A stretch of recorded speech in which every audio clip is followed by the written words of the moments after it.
जमीन पर जन्म हुआ है, जिस धरती पर जन्म हुआ है, इसको भारत कहते हैं। और हमारा सौभाग्य है कि हमारा जन्म इस भारत भूमि पर हुआ है। और एक एक सौभाग्य नहीं है, तीन तीन सौभाग्य इससे जुड़ गए। पहला सौभाग्य है कि हमारा जन्म इस भारत भूमि पर हुआ है, और दूसरा सौभाग्य है कि हिंदू धर्म में हुआ है, और तीसरा सौभाग्य है कि इसे जम्मू कश्मीर की पावन धरती पर हुआ। तो हम इस जम्मू कश्मीर के पावन धरती के नागरिक, क्योंकि जम्मू कश्मीर कोई सामान्य भूमि नहीं है। जम्मू कश्मीर की भूमि जिसको वेदों में उल्लेख किया गया है, जिसको पुराणों में उल्लेख किया गया है, पूरे भारतवर्ष में, चाहे वो उत्तर में रहता हो, चाहे वो दक्षिण में रहता हो, चाहे वो पश्चिम में रहता हो, उसको जहाँ कहीं भी शुभ कार्य होते हैं, जहाँ कहीं भी संकल्प दोहराया जाता है, तो एक मंत्र जरूर दोहराया जाता है, जम्मू द्वीपे भारत खंडे आर्यावर्ते। फिर उसके बाद उसके नाम का उच्चारण होता है, उसके गोत्र का उच्चारण होता है। तो ये हमारा सौभाग्य है। अब ये हिंदू सम्मेलन है, तो हिंदुत्व की आवश्यकता क्यों पड़ी हिंदू सम्मेलन की? हम है तो हिंदू, तो हिंदू सम्मेलन की आवश्यकता योग इसलिए भी जान पड़ती है क्योंकि समय की विसंगतियों के कारण हम सब आपस में बैठना भूल गए। हम सब ने आपस में उठना बैठना खाना पीना सब छोड़ दिया। अब हिंदू है कौन? तो हिंदू किसी जाति को नहीं कहते, हिंदू किसी पूजा पद्धति को मानने वाले को हिंदू नहीं कहते, हिंदू किसी विशेष पहचान रखने वाले को हिंदू नहीं कहते। हमारे वेदों में, पुराणों में सब जगह कहा गया है। वेदों में यहाँ तक कहा गया है, उत्तर में समुद्र से मात्रश्चैव दक्षिणम वर्षतम भारतम नाम भारतीय यंत्र संतति, यानी उत्तर से लेकर दक्षिण तक जो समाज रहता है, हिमालय से लेकर समुद्र तक जो समाज रहता है, उस समाज को भारतीय कहते हैं। यानी भारतीय और हिंदू अलग अलग नहीं है। जो भारत के अंदर रहता है उसकी पूजा पद्धति अलग होती होगी। वो अपने भगवान ईश्वर को, कोई दुर्गा माता को मानता है, कोई माँ चंडी को मानता है, कोई माँ दुर्गा काली को मानता है, कोई भगवान शंकर को मानता है, कोई भगवान राम को मानता है। मानने वाले अलग अलग होंगे, लेकिन है इस भारत माँ की संतान। सब भारत माँ की संतान होने के कारण समस्त भारतवासी वो हिंदुत्व के ध्वज के तले आते हैं, सनातन धर्मी कहलाते हैं। आज उन्होंने अपनी पूजा पद्धति बदलनी होगी, मतपत्र बदल गए होंगे, लेकिन कालांतर में वो सभी हिंदू है, इस भारत माता के पुत्र है। तो समस्त भारतवासी इस भारत में रहने वाले हिंदू हैं। तो केवल एक वेद में नहीं कहा गया है, तो अन्य वेदों में भी उच्चारण मिलते हैं। हिमालय समारंभ यावद हिंदू सरोवरम तव देव निर्मितम देशम हिंदुस्तान प्रत्यक्षते, यानी कि हिमालय के चारों ओर जो बसा हुआ देश है, उसके बीच में जो समाज रहता है, वो उस समाज के नाम पे इस देश का नाम हिंदुस्तान है। इसलिए हिंदुस्तान है, इसलिए यह भारत है, और भारत में रहने वाले हिंदू हैं। अब हिंदू की विशेषता क्या है? तो हिंदू की विशेषता कोई नॉर्मल विशेषता नहीं है, ये विशेषता एक सामान्य विशेषता है जो हमें असामान्य बनाती है। एक ऐसी विशेषता है जिसे हम सौभाग्यशाली समझते हैं। बड़ी बड़ी यूनिवर्सिटी में पढ़ने वाले लोग जो बाद में पहचान कर पाते हैं कि किसके अंदर प्राण है, किसके अंदर ईश्वर है, वो खोज नहीं पाते। लेकिन हमारे गांव में रहने वाली हमारी माँ, हमारे गांव में जो कभी यूनिवर्सिटी की शक्ल नहीं देखी वो माँ, जिसने कोई बहुत बड़ी डिग्री नहीं ली होगी, वो माँ हमको बचपन में सिखा देती है कि सब तत्व के अंदर ईश्वर है। अगर बच्चा जब पैरों पे चलने लगता है, तो चलते चलते जब वो चलने के लिए शुरुआत करता है, तो गांव में रहने वाले को हमारी बूढ़ी माँ सिखाती है कि बेटा पैर देख के रखना, क्योंकि नीचे चींटी ना आ जाए। क्यों रखना? क्योंकि चींटी के अंदर भी ईश्वर है। पेड़, हरा पेड़ नहीं काटना, पर्यावरण की बात हो रही है, हरा पेड़ नहीं काटना, वो हमारी माँ सिखाती है हमको कि वो हरा पेड़ नहीं काटना, क्योंकि हरे पेड़ के अंदर भी ईश्वर का तत्व मौजूद है। हमने गाय को माता कहा, हमने जल देने वाली नदियों को माता कहा, हमने तुलसी को माता कहा, और हमारी माता यहाँ तक सिखा देती है कि वो ये जीवन जो है, ये जीवन दूसरों के लिए है, अपने लिए नहीं है। क्यों? क्योंकि जब हम पेड़ को भी, तो तुलसी से जब हम पत्ते मांगने जाते हैं, जब पत्ते तोड़ने जाते हैं, तो हमारी माँ ये नहीं कहती कि पत्ते तोड़ के लाओ, हमारी माँ कहती है पत्ते मांग के लाओ। क्यों? क्योंकि हमारी माँ जो है, ये वो ज्ञाता है, वो संस्कृति की देन है जो छीनना नहीं सिखाती, मांगना सिखाती। इसलिए हम अपने हिंदुत्व होने पर गर्व करते हैं। हमारा हिंदुत्व कोई कमजोर कड़ी नहीं है, हमारा हिंदुत्व मजबूत है।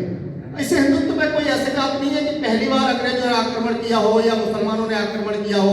हजारों लाखों सालों तक इस पर आक्रमण होते रहे, लेकिन हमने संघर्ष किया। इतिहासों की किताबों में पढ़ाया जाता है कि हम गुलाम रहे, लेकिन हम गुलाम नहीं रहे। हमने हजारों लाखों सालों तक संघर्ष किया, और उस संघर्ष से बचकर आज तक हम हिंदू हैं। तो इसलिए है क्योंकि हमारे पूर्वजों ने शांतिमय बनाया और हमको संघर्षशील बनाया। ये किसी कवि ने कहा है कि सक यवन टूटते थे, सक यवन हूण टूटते थे भूमि पर, हारते थे हौसले पंचनद के तीर पर, जाने कहाँ है वो काल के कपाल में समा गए, निज अस्तित्व को वे मिटा गए। कितने आक्रांत आए, सक आए, यवन आए, कुषाण आए, हूण आए, अंग्रेज आए, मुसलमान आए, लेकिन हमारे अस्तित्व को मिटा नहीं पाए।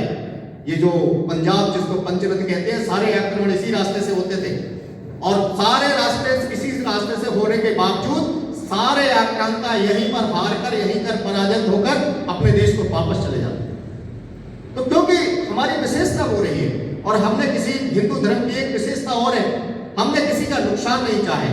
आज टीवी मीडिया में जो सेकुलरवादी बैठ जाते हैं, कहते हैं कि हिंदू आक्रामक होता जा रहा है, हिंदू कट्टर होता जा रहा है। अगर हिंदू कट्टर होता तो इस भारत भूमि पर हजारों लाखों जो मत पंथ पनप रहे हैं, एक भी मत पंथ पनपता नहीं। ये हिंदू की सहिष्णुता है, ये हिंदू की दयालुता है कि कोई भी अब किसी, हमारी मान्यता क्या है? हमारी मान्यता तो साफ साफ है कि जो चाहे जिस पथ से आए साधक केंद्र बिंदु पहुंचेगा। आप किसी भी रास्ते से आइए, आपकी पूजा पद्धति अलग हो सकती है, लेकिन ईश्वर एक है। हमने ईश्वर एक कहा है, हमने कहा है ईश्वर ही सत्य है और वो सत्य पर पहुंचने के रास्ते अलग अलग हो सकते हैं, लेकिन पहुंचना सबको एक ही जगह है। हिंदुत्व की यही मान्यता है कि चाहे जो किसी रास्ते से आए, ये विशेषता ये है। फिर हम किसी का नुकसान नहीं चाहते, हमने किसी के साथ दुर्भावना रखते हुए नहीं कहा कि इसका बुरा हो। हमने सदैव कहा है कि धर्म की जय हो। हमने कभी हिंदू धर्म की जय की कल्पना नहीं की है, हमने कहा है धर्म की जय हो। धर्म यानी क्या? तो धर्म सत्य पर चलने वाला धर्म हो, जो हमारी माताओं बहनों के प्रति देखने का नजरिया क्या है, हमारी माताओं बहनों का सम्मान करता हो, सत्य का पालन करता हो, दुखी दीनहीनों की सेवा करता हो, इस राष्ट्र को अपना राष्ट्र मानता हो, वही धर्म है। हमने उस धर्म की कामना की, तो हम कहते हैं धर्म की जय। हमने कभी किसी अन्य धर्म का नाम लेकर नहीं कहा कि उसका नाश हो। हम जब मंदिरों में जाते हैं तब कहते हैं अधर्म का नाश हो। अधर्म यानी क्या? जो माता बहनों के प्रति कुदृष्टि से देखता है, जो अन्याय अत्याचार करता है, जो गरीबों को सताता है, जो देश के प्रति प्रेम नहीं करता, देश के प्रति गद्दारी करता है, वो अधर्म है। अधर्म वो है जो वंदे मातरम नहीं करता। एक यहाँ का सांसद संसद में खड़े होकर कहता है जम्मू कश्मीर का कि मैं वंदे मातरम नहीं गाऊंगा। तो ये कमजोरी किसकी है? ये कमजोरी हिंदुओं की है कि हिंदुओं ने तुरंत उसका जवाब प्रतिकार क्यों नहीं किया? क्योंकि वंदे मातरम कोई सांप्रदायिक गीत नहीं है, वंदे मातरम इस राष्ट्र का गीत है। वंदे मातरम यानी वंदे, इस भूमि को हमने कहा है, इस भूमि की हम पूजा करते हैं। वंदे मातरम वो गीत है जो आजादी के समय सारे क्रांतिकारियों को, सारे देश के युवाओं को, सारे माताओं को, बहनों को एक साथ संगठित करके इस देश के प्रति लड़ने के लिए ताकत देता था।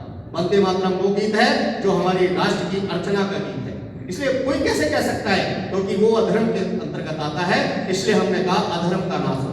हमने केवल मनुष्यों में सद्भावना की बात नहीं की, हमने तो कहा कि प्राणियों में सद्भावना हो। तो प्राणियों, प्राण किसके अंदर है? तो हमने चींटी के अंदर प्राण देखा, हमने वृक्षों के अंदर प्राण देखा, हमने धरती के अंदर प्राण देखा, हमने पहाड़ों के अंदर प्राण देखा। जब हम सुबह खड़े होते हैं तो सबसे पहले इस धरती को हाथ लगाते हैं कि हे धरती माँ, हे विष्णु पत्नी, जिसको हमने धरती को विष्णु पत्नी कहा कि हे विष्णु पत्नी, मैं तेरे ऊपर पैर रखता हूं क्योंकि मेरी मजबूरी है, तेरे ऊपर पैर रखे बिना मेरा जीवन यापन नहीं हो सकता, इसलिए मुझे क्षमा करना। इस धरती को हमने माँ कहा है। तो हमने कहा प्राणियों में सद्भावना हो। हमने, हमारी माँ बचपन में सिखा देती है कि पहली रोटी गाय के लिए, क्योंकि गाय हमारा जो जीवन, जब बच्चा जन्म लेता है तो सबसे पहले उसके मुंह में गाय का दूध डाला जाता है।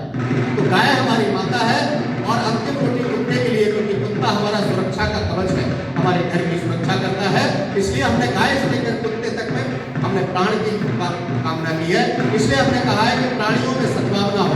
और केवल भारत के कल्याण की बात नहीं कही, हमने कहा विश्व का कल्याण हो, सारे विश्व का कल्याण हो, क्योंकि हमने कोई विश्व को अलग अलग नहीं माना। हमने वसुधैव कुटुंबकम की कामना करते हुए ये पुण्य कल्पना की। आज परंपरागत स्थितियों में हमारा हिंदू धर्म जो विखंडित होता जा रहा है, उसके कई तत्व हैं, कई कारण हैं, पूरे पिछले वक्ताओं ने कहा भी है। तो उन कारकों को पहचानने की जरूरत है। हिंदू धर्म कोई सामान्य सा धर्म नहीं है। हम अपने घर परिवार में क्या शिक्षा दे रहे हैं बच्चों को, उसके ऊपर है। आज भले हम चंद लोग बैठे हुए हैं हिंदुत्व के नाम पर, लेकिन ये चंद लोग पूरे एक अलग हिंदुत्व की अलग गांव-गांव, घर-घर में जा सकते हैं। हमारा काम क्या है? तो हिंदुत्व नुकसान में क्यों है? तो जब राष्ट्रीय स्वयंसेवक संघ की स्थापना हुई तो हिंदुत्व के नाम पर कोई इकट्ठा नहीं होता था, यानी कि हिंदुत्व के इकट्ठे कब होते थे?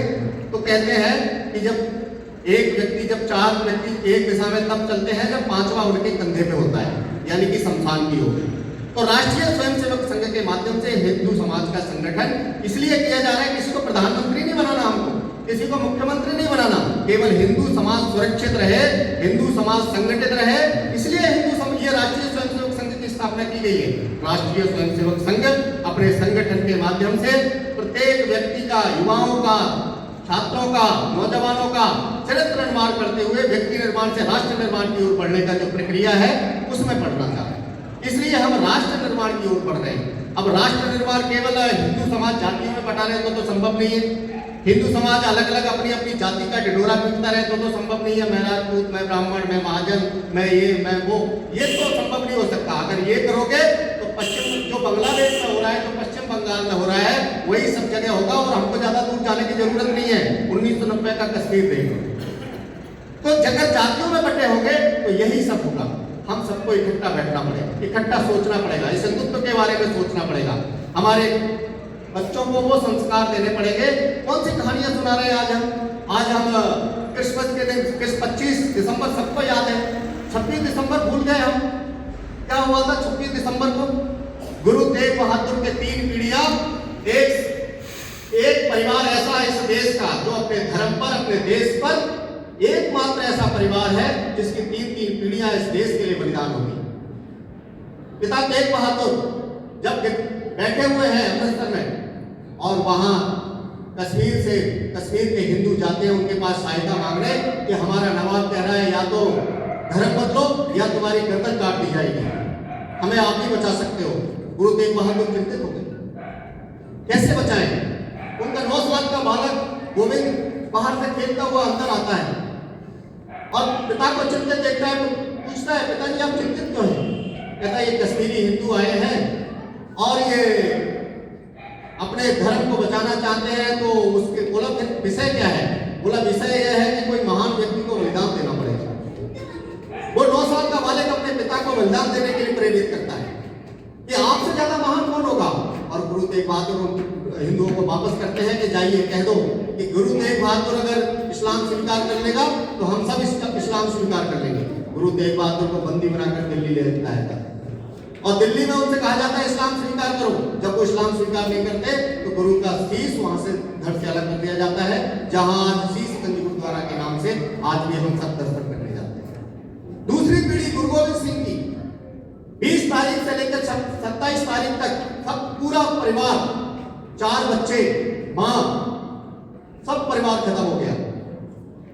2 बच्चे 23 तारीख को चमकौर के किले के युद्ध में मारे जाते हैं और 2 बच्चे जो छोटे छोटे, एक 11 साल का, एक 13 साल का, उनको बंदी बनाकर जब ले जाया जाता है तो कहा जाता है इस्लाम स्वीकार करो। वो छोटे छोटे बच्चे वो डरते नहीं है, भयभीत नहीं होते। वो कहते हैं निज देश प्यारा है, निज ग्रंथ प्यारा, निज गुरु ग्रंथ प्यारा है, पिता दशमेश से प्यारा है। हम धर्म नहीं बदलेंगे। जिंदा दीवार में चुनवा दिए जाओगे फिर भी धर्म नहीं बदला। जिंदा दीवार में चुनवा दिए गए तो आज शिक्षा किसकी देनी है? शिक्षा हमको देनी है उन बालकों की, अपने बालकों को, कि ये 2 बालक थे, जीते जी मर गए लेकिन धर्म नहीं बदला।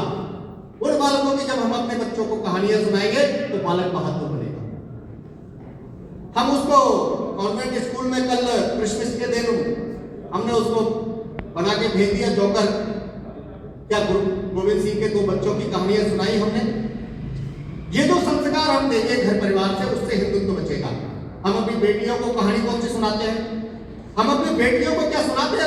रानी पद्मावती की कहानी, जिसने अपना अपमान नहीं होने दिया, नारी का सम्मान बचा रहे इसलिए जलती हुई आग में कूद गई। रानी लक्ष्मीबाई की कहानी सुनाएंगे क्या? देश को गुलामी के जंजीरों से मुक्त करना है। 1.5 साल का बेटा है, पीठ से बांधा और घोड़ा की लगम पकड़कर दोनों हाथों में तलवार लेके जैसे गाजर मूली काटते हैं वैसे विधर्मियों को काटते हुए आगे बढ़ी। ये कहानियां हमको सिखानी पड़ेगी। आज लव जिहाद की घटनाएं बढ़ रही, हमारी बेटियां, छोटी छोटी बेटियां जिहादियों के हाथों में फंसती जा रही हैं, उनकी शिक्षा कौन देगा? आज लैंड जिहाद की संख्या बढ़ रही है। हम अपने थोड़े से लालच में, थोड़े से पैसे के लालच में विधर्मियों को दुकान किराए पर दे रहे हैं, जमीन बेच दे रहे हैं। ये सबसे बचना होगा, हिंदुत्व को पहचानना पड़ेगा। क्योंकि हिंदू संस्कृति ही एक महान संस्कृति है। संत रविदास किसी एक समाज के संत नहीं है कि फलाने जाति के हैं इसलिए फलाने जाति के संत हैं। सभी संत रविदास संपूर्ण समाज के संत हैं। संत रविदास से हमें प्रेरणा लेनी पड़ेगी। संत रविदास जी को जब दिल्ली बंदी बनाकर लाया गया और उस समय के सुल्तान ने उनसे कहा कि इस्लाम स्वीकार करो, तो उस समय वो सुल्तान जानता था कि इनके पीछे हजारों लाखों लोग चलते हैं, अगर ये इस्लाम स्वीकार कर लेंगे तो हजारों लाखों लोग इस्लाम स्वीकार कर लेंगे। संत रविदास जी डरे नहीं, भयभीत नहीं हुए। उन्होंने कहा मैं नहीं दबू बाल कमारा, गंग छोड़ गहू ताल किनारा, सुनो साहा साहब कहते हूँ, प्राण तजहू पर सिखा न तजहू। यानी मैं दबने वाला नहीं हूँ, डरने वाला नहीं हूँ, मैं छोटा बालक नहीं हूँ जो डर जाऊंगा। और सुनो साहब साहब कहते हूँ, यानी कि मैं गंगा, तो हिंदू धर्म को उन्होंने गंगा माना है कि गंग छोड़ कहूँ ताल किनारा, मैं गंगा छोड़कर ताल किनारे आने वाला व्यक्ति नहीं हूँ। और सुनो साहब साहब कहते हूँ, प्राण तजहू, मेरी जान ले लो, लेकिन हिंदू धर्म नहीं छोड़ सकता, सिखा नहीं तक सकता। ये संत रविदास जी का उदाहरण हमको लेना पड़ेगा। तो हिंदू धर्म की जो विशेषता है, हिंदू धर्म की जो मान्यता है, वो सबको सुखी देखने की तो है। सर्वे भवन्तु सुखिनः सर्वे सन्तु निरामया सर्वे भद्राणि पश्यन्तु मा कश्चित् दुःखभाग् भवेत्। ये कामना करने वाला विश्व की धरती पर अगर कोई प्राणी है तो वो हिंदू समाज का नाम का प्राणी है।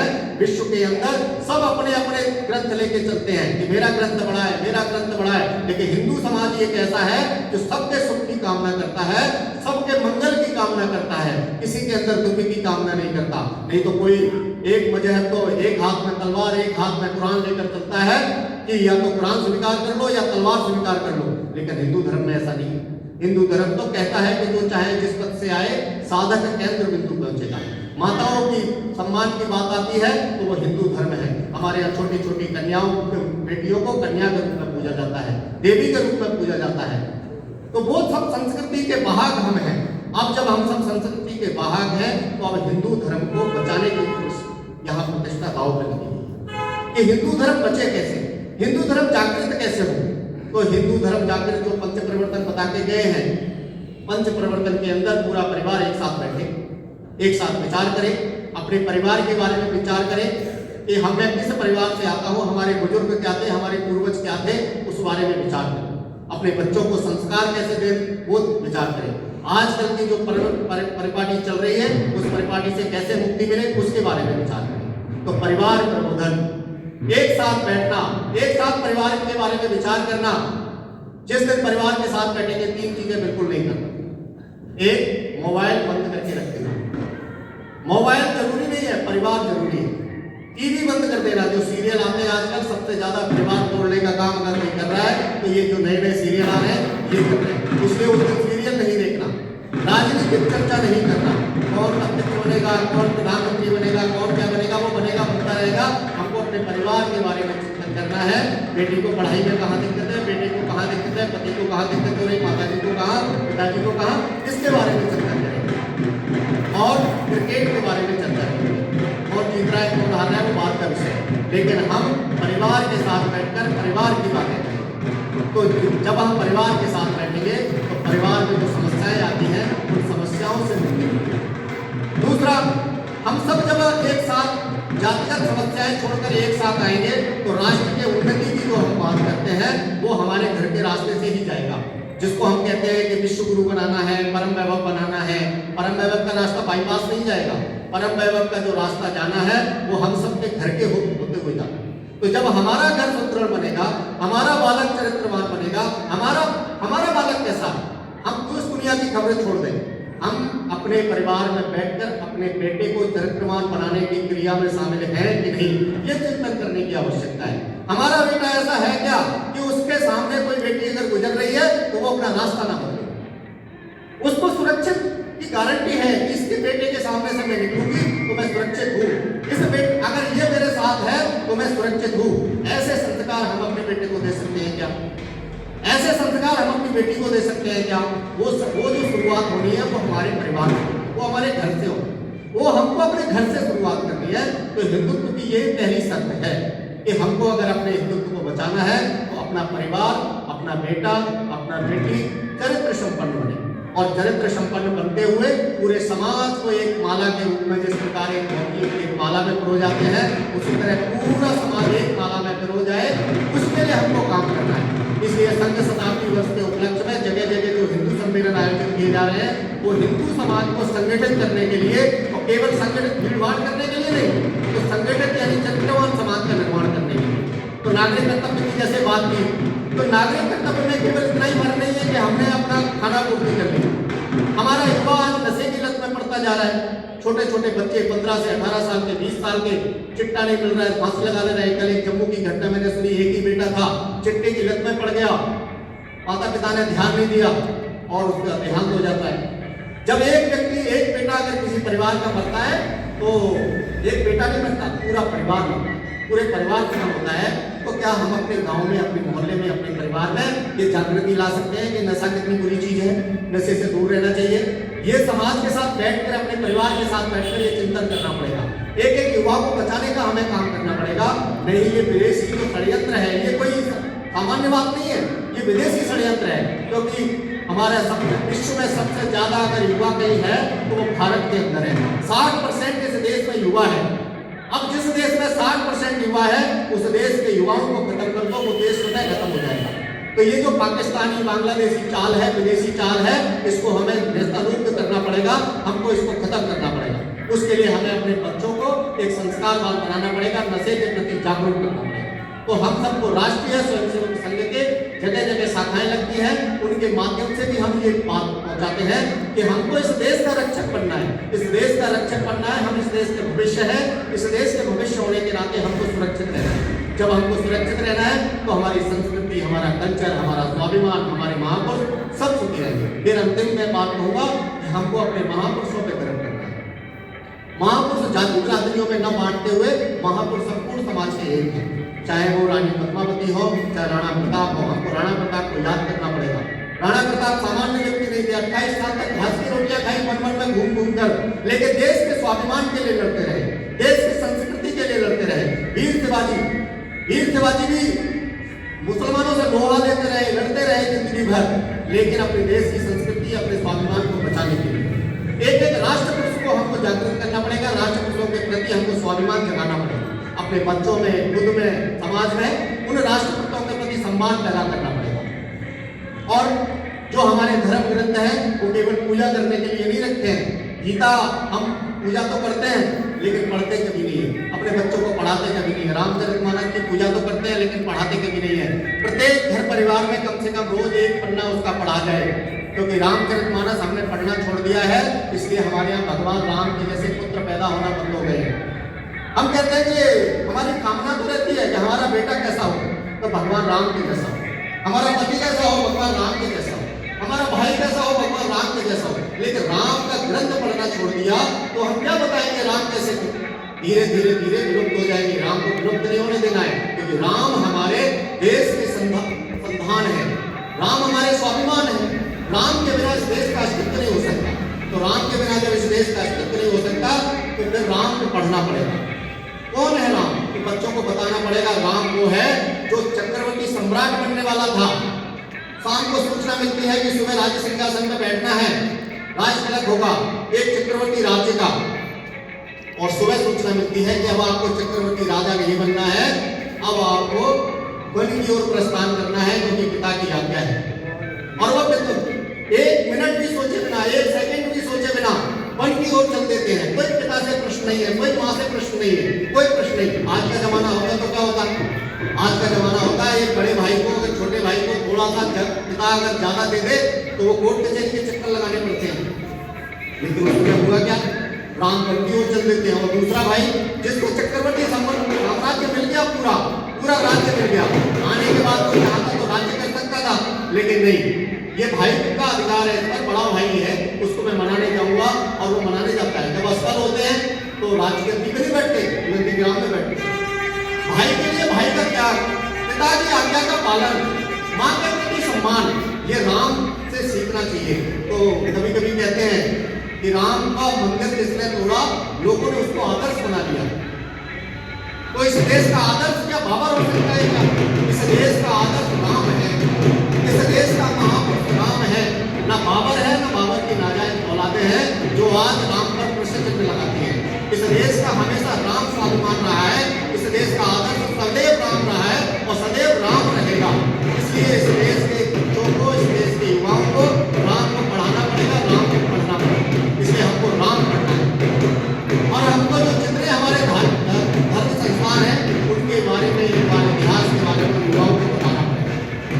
राम का चरित्र है, इसके माध्यम से हिंदू समाज संगठित कैसे हो और राम के माध्यम से सामाजिक समरसता के बारे में भी बता सकते हैं कि सामाजिक समरसता राम की देन है। अगर राम कितने बड़े चक्रवर्ती सम्राट, उनको एक केवट को मित्र बनाना पड़ा, माता सबरी के झूठे बेर खाने पड़ी, वो तो वन में रहती थी, लेकिन नहीं, तो उन्होंने संदेश दिया कि सब उसकी संतान है, कोई छोटा बड़ा नहीं होता, सब इस भारत माँ की संतान है। तो हम कहते हैं वंदे त्वा भूदेवी, यानी कि हम इस धरती को वंदना करते हैं क्योंकि ये भू जो है ये देवी के समान है। और इस धरती को हम केवल जमीन का टुकड़ा नहीं कहते। तो पूर्व प्रधानमंत्री स्वर्गीय अटल बिहारी वाजपेयी ने अपनी कविता के माध्यम से भी कहा था कि ये धरती का टुकड़ा मात्र नहीं है, ये जीता जागता राष्ट्रपुरुष है, और जीते जागता राष्ट्रपुरुष है। हम जिएंगे तो इस भूमि के लिए, मरेंगे तो इस भूमि के लिए, और हमारे मरने के बाद अगर हमारी अस्थियों को गंगा में प्रवाहित किया जाएगा, उसके बाद भी कोई इनको उठाकर कान लगाकर सुनेगा तो एक ही शब्द आएगा, भारत माता की जय, भारत माता की जय, वंदे मातरम।